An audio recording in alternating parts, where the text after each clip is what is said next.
All right, two questions, great questions from the fine readers at X, fdrurl.com/X. If you don't subscribe, you're missing out on some really, really great stuff. Now, the first question, where was my consciousness before my birth? I mean, there's two answers to that. One is all of the atoms that compose your consciousness were always there for as long as the universe has existed from a sort of functional physics standpoint, given that matter can neither be created nor destroyed, only converted to energy and back. The atoms that make up your consciousness are immortal. Which is a way of saying that they are eternal. Of course, they're not immortal because atoms don't live or die. So you and I are composed of the bowels of exploding stars that have crossed across the universe to aggregate on planet Earth and become our consciousness as a whole. So it's a beautiful thing. We were forged in the furnace of a dying star, and that's a beautiful thing. And we have brought a dead star back to life through the blinding luminosity of thought. So the atoms that make up your consciousness have been around forever and ever, amen, and will be around forever and ever, amen, when we die. We will go into the ground, we will go into the bellies of worms, and the worms will excrete. We will be used as food for plants. That plant may be eaten by another human being, and then we merge into another life, though, of course, we, as an entity, are long gone. But our atoms, we're just borrowing them. You're just borrowing them. You ever find a really old penny, 1913 or, whatever it is. You find a really old penny, and of course, we can while away an idle moment or two by wondering just how many pockets that penny has been through, how many times it has been spent, on what items, how many people it has passed, between how long has it journeyed from its origin in the mint in 1913 to our pocket in the present. And back when you could spend pennies, we would then go and buy something and use it as spare change. It would sit in the cashier, and then it would be maybe paid out in a pay and go somewhere else. So we are merely custodians of the coin for the moment, and it passes from us to other people in its very lengthy journey towards its final decommission when it is a worn-down nub. But even then, the atoms that are in the coin continue forever and ever, amen. When we have a baby, we have assembled atoms into the shape, form, content, and substance of a human life. We have not created a baby. We have simply assembled the atoms. When I've just finished writing a book, a very good book called Dissolution, and in writing that book, I have taken atoms and assembled them into text on a screen, on paper, if you print it out. I have taken the atoms in my fingers, used them to type a book, which has changed the atoms on the screen, changed the atoms on the hard drive, and then changed the atoms on your screen when you read it, which changes the atoms in your mind when you process it, right? You think about the book, and it changes who you are to one degree or another. There have been some books that have completely reshaped who I am, and there have been other books that have had a minor effect, but have been fun. So, yeah, we're just in a constant state of shuffling eternal atoms. That's all that is going on. So your consciousness did not exist prior to you coming into being. All consciousness is based on the brain, but the atoms within the brain are eternal. We are a temporary assemblage of eternal fragments. And we should really relish and enjoy and appreciate that, the odds against it. If you've ever had this thought, you're sort of lying in a bed, it's a beautiful summer's night, some crickets, a little bit of wind in the trees, the window's open, it's an outward opening window, and you have some Venetian blinds, and you catch sight of a star through the black bars opening to the midnight sky through the Venetian blinds. And the star might be 200 light years away. Sirius, or I don't know. I mean, it's a long way away. 200 light years away. So a photon erupted from that star as the result of a wild multi-billion-year nuclear explosion. A photon erupted from that star and went spitting and scurrying out into the universe and traveled in the empty wastes of space for 200 years. Right? 1825. It started. Now, the light only comes into conscious existence when it lands in a human eye, or an animal eye, but in this case, we're just talking about a human eye, because only the human eye can call it a star. The animal eye only looks at it as undifferentiated dots in the sky. Doesn't know what they are. So, if we can imagine that photon, that light particle, a particle or a wave, that light erupts from a star 200 years ago, and absolutely, light travels at 186,000 miles per second, and it has been traveling for 200 years. And as the photon begins to approach our solar system, it notices a star is getting bigger.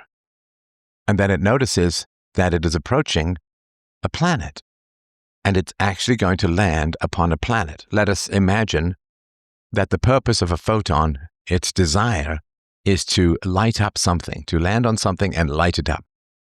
That the photons that leave the sun are thrilled when they land on the moon because they get to light something up rather than just cooking their way through the immeasurable wastes of space. They light something up, they land on something and light it up. And the only thing greater for a photon than lighting something up is to be perceived as lighting something up. There's not much point playing a beautiful song in your basement that no one gets to hear. The purpose of a musician, of course, is to be heard. So, the photon from an incalculable or barely calculable distance away, hundreds of trillions of miles, 300,000 kilometers a second. It takes light a quarter second to get from the moon to us and 8 minutes to get from the sun to us. 200 years of travel.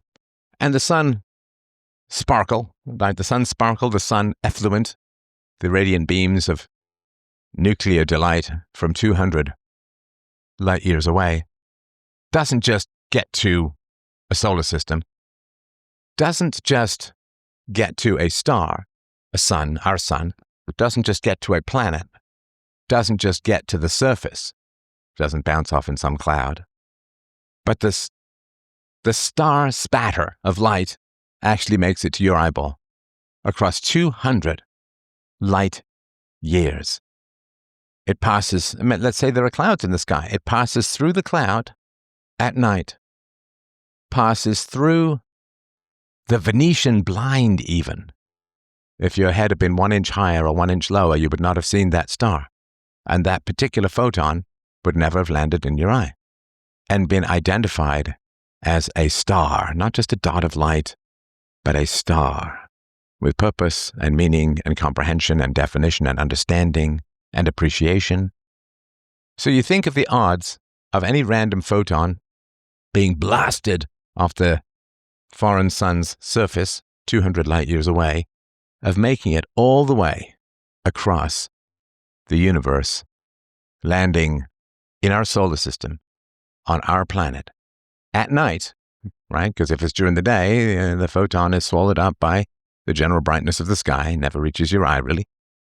Makes it past the clouds, through the window, past the Venetian blind, and into your eye, where it sparks its definition. Oh, I'm looking at a star. What is a star? Oh, it's a giant nuclear reaction occurring hundreds of light years away. I think of what odds would you put on any random photon traveling across the universe, unable to change its path? What odds would you give any random star spray of light that it traveled 200 light years and landed in a human eye? My God, any individual photon, if you'd blinked, it might have traveled all that distance. Oh, I so want to be consummated and defined by a human eye. The human eye is the only thing in the universe that we know of that can define me as a photon, as a wave/particle, as the product of a nuclear explosion occurring hundreds of light years away. Oh, it blinked. Oh, it came all this way. Or, oh, it came all this way and there was a notification on the phone and the person looked away and to actually land in your eye is incredible. I mean, the odds, right? The odds are even smaller that you are here. What an incredible gift life is. I mean, real life, thinking life, not just an animal. What is that old joke about a meadow on a summer's evening and the call and chirp and rustle and bustle of all the animals seeking to eat and screw. That's all they do, just machines of eating and screwing, right? Like hedonists. So, your consciousness is the most improbable, exciting, fantastic, and amazing assemblage of atoms that could possibly exist. What are the odds of any atom across this entire universe that it assembles into the 3 pounds of wetware at the top of your spinal column and your brainstem? And not only the atoms that are in your brains, but not even the atoms that are layers of old stuff, right? The lizard brain, let's keep the heart pumping and the kidney and let's get the hormones balanced and like all of this, to keep the breathing going, like all the stupid stuff in the brain, all the lizard brain and lower lizard brain stuff, but actual neofrontal cortex, the higher seat of reason. Your atoms, in assembling into your consciousness, have won a near infinitely impossible lottery. And your atoms have meaning because they participate in human consciousness, which is the only entity to create, define, and pursue meaning in the universe that we know of.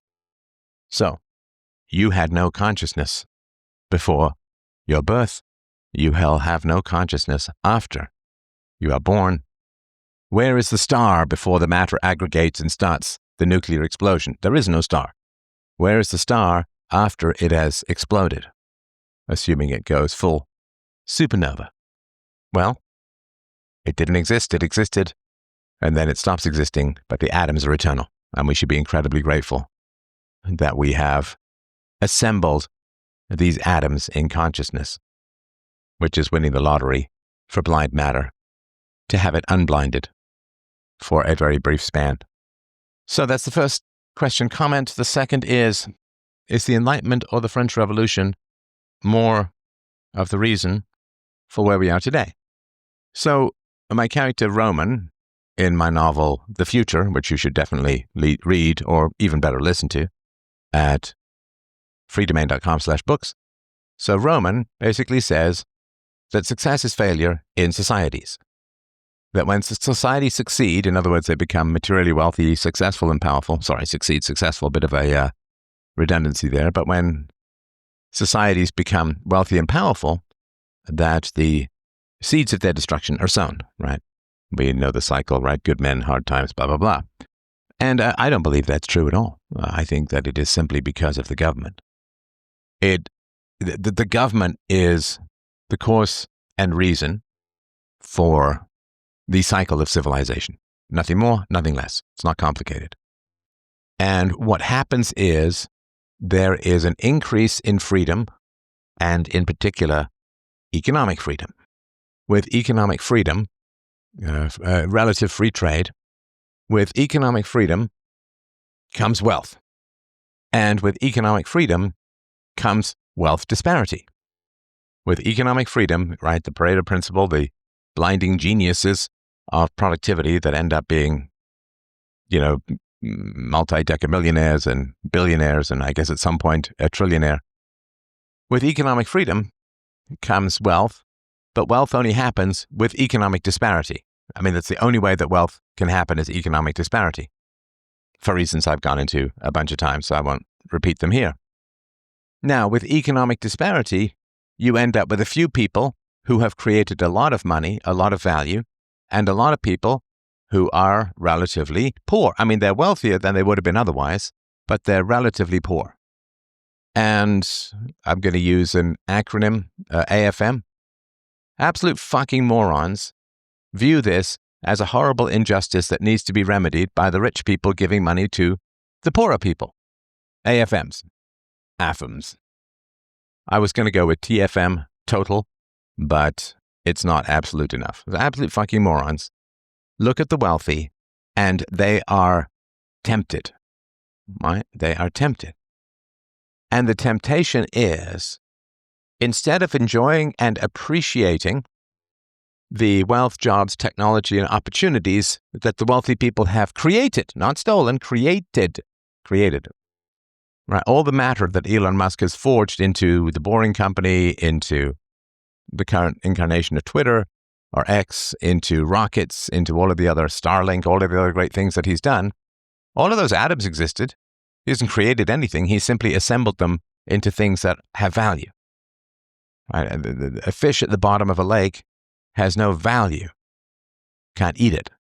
Somebody who goes and moves the fish from the bottom of the lake into a frying pan through hooking or netting or something, well, that person has created value.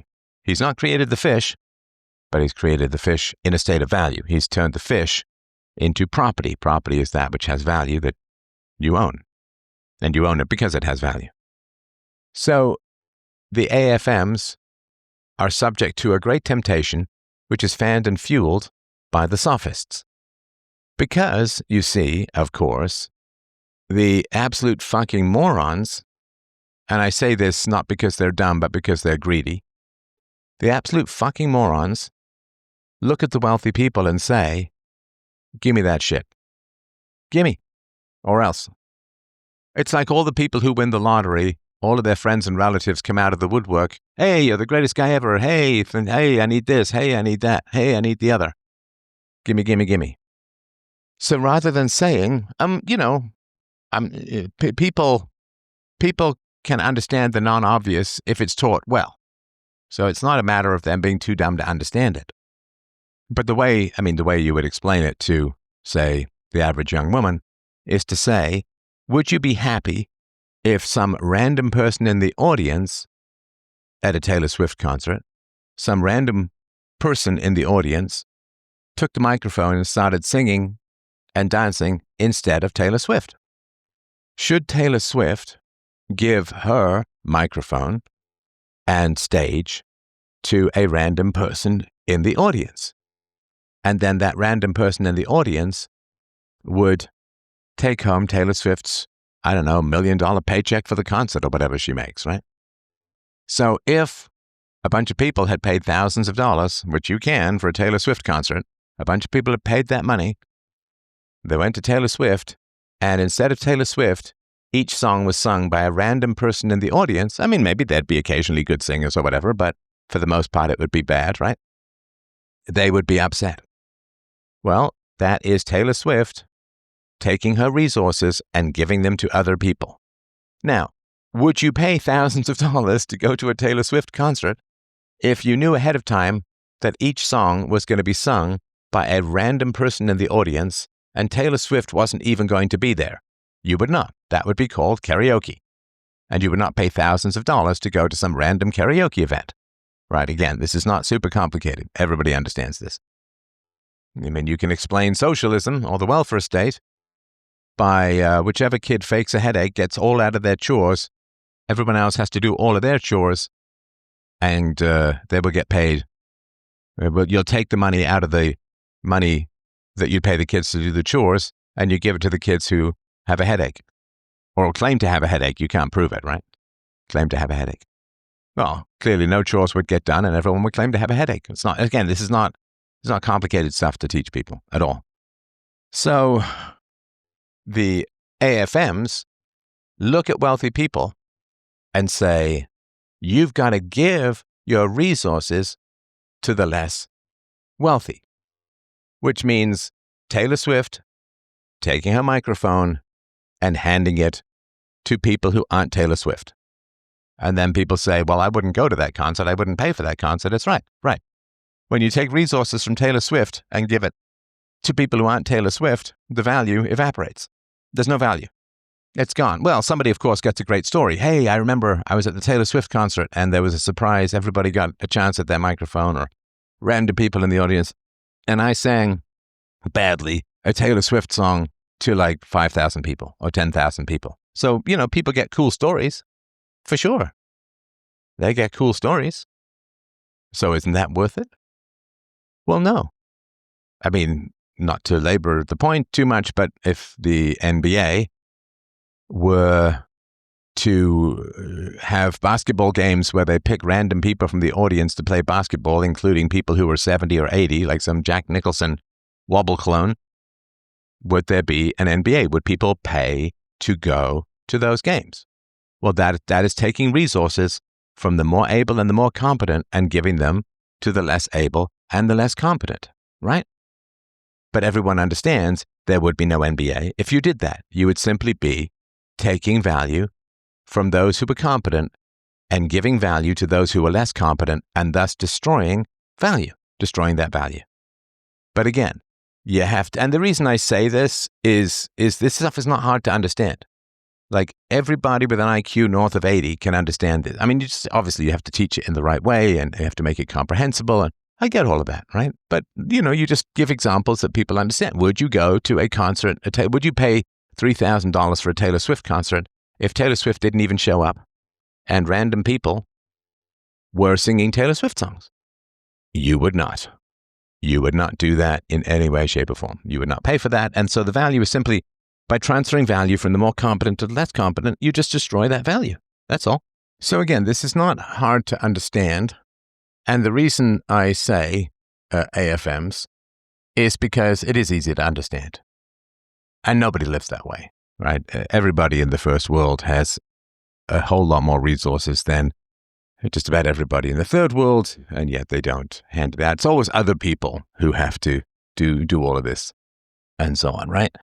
And so that is the great temptation. There's people who have more than I have, and there are evil sophists who whip them into a frenzy of rage, entitlement, and hostility, which then produces predation, war, social collapse, right? The endless violence of the perceived justification of threats and theft, right? I talked about this in my documentary on China, that they come to a country, the communists come to a country and they say, oh, that guy on the hill with the big house and the pretty wife, he's only wealthy because he stole from you, and so on, right? And people are tempted into this kind of evil. And I think it's a little bit more women than men, but it's not particularly relevant to this discussion. I just think it's a little bit more women than men. Women tend to fall prey a little bit more to the sin of envy. Men a little bit more for pride, women a little bit more for envy. So the reason I'm saying all this is that the Enlightenment was the movement that said human reason can understand the universe. And in order to do that, they had to push back God from domination of the universe to some degree, or at least they had to say God designed a rational universe, God gave us reason, therefore reason can understand the universe. We weren't just sort of cowering in superstitious fear, which was a lot of the sort of post-Roman world, the Dark Ages. So the French Revolution was the culmination of two things. One was the wealth, and I go into this for 12 hours in my presentation on the French Revolution that's available for subscribers at freedomain.com/donate. But sort of very briefly, two things happen. One is that you end up with a wealthy group of people that everyone else, instead of working hard to produce their own value, they switch to whining, bleating, complaining, threatening, and attacking the wealthy. Right? This is what people do. Oh, that guy's got a lot of food. Right? So let's pretend that the food is in some permanent state of preservation, right? It's not like milk left out in the sun. Let's say it's been pickled or jammed or whatever it is, right? It's been put into a state of preservation.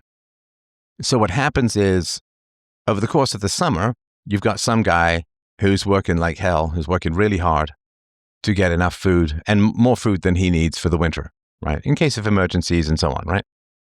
Or because he's got two kids on the way, he's got maybe twins on the way or whatever it is, right? Who knows, right? Or he's getting older and he knows that there's a gap between his productivity and his son's productivity to the point where he needs to store up extra for whatever reason, right? He's got extra food. Now, there are all of these people around who basically say, oh, well, that guy's got extra food, so I don't need to work as hard because I'll just nag, bully, threaten, and manipulate him into giving me his extra food. So I don't need to work so hard. Fantastic. Right? That's the great temptation. That's the great temptation. Now, of course, this guy, because he's really good at creating value, he has a lot of farmland, he hires a lot of people. And those people, rather than saying, wow, this guy's really good at, he's got a real green thumb, he's great at agriculture.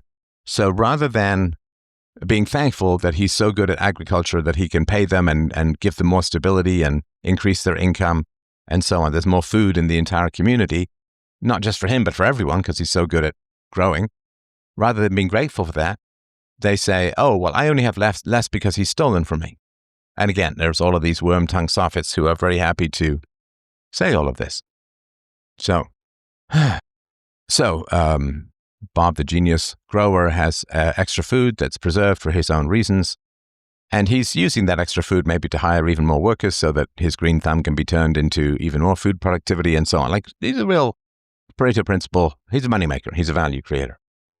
But what happens is, because he's got all this extra food, people start circulating among the workers and saying, well, yeah, he's stolen all that fruit. That food rightfully belongs to you. You did all the work. You were the one hoeing the back 40 and digging the ditches and milking the cows and building the fences and all the stuff that goes on in farming. You were the one doing all of that. And the resentment starts, and the jealousy starts, and the aggression starts, and all of this, boring, useless stuff, right? Now, this only happens, though, because of the state. Without the state, this would all be, well, first of all, without the state, people would be trained into the reality of free markets, capitalism, and value add. So they wouldn't resent. I mean, they might be jealous from time to time, but they wouldn't resent it. I might be jealous of a guy who's got ripped abs. I mean, not that I would do much with ripped abs, but let's just say it'd be kind of cool to have ripped abs, right? Well, I don't think this guy's stolen my ripped abs. Well, the reason I don't have ripped abs and he does ripped abs is because he stole the abs from you, right? He stole your abs. No, it's like he's put a lot of work, discipline, right? A lot of protein powders and sit-ups and deferral of gratification, and he eats boiled chicken and rice twice a day, whatever. Good for him. He's got abs, whatever, right? He didn't steal them from me. So the sophist, though, will always come along and say, oh, he stole from you, blah, blah, blah, right? So then what happens is people start to threaten the wealthy guy, the guy with the food, and they stop working as hard on his land because they feel ripped off. So they have less, and he's still got all his savings.